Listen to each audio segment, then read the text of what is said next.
கழுதை ஒன்று வளர்ந்ததே உப்பு மூட்டை தூக்கி. கழுதை வளர்த்தவன் கழுதையில் உப்பு ஏற்றி அனுப்பினான் நண்பனுக்கு.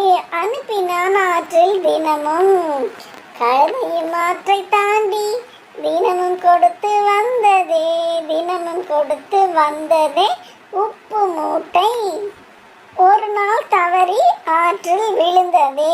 தவறி ஆற்றில் விழுந்ததால் உப்பும் கரைந்து போனதே. உப்பும் கரைந்து போனதால் மூட்டையும் லேசாயானதே.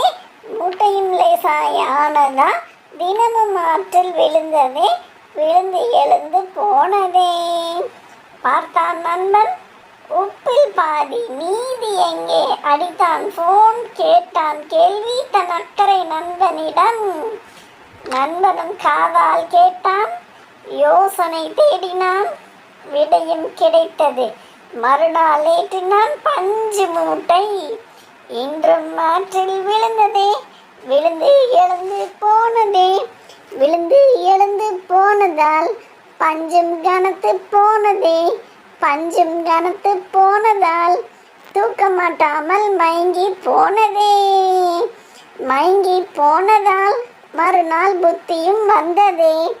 புத்தியும் வந்ததால் ஆற்றில் விழாமல் ஒழுங்காய் சென்று கொடுத்ததே உப்பு மூட்டை.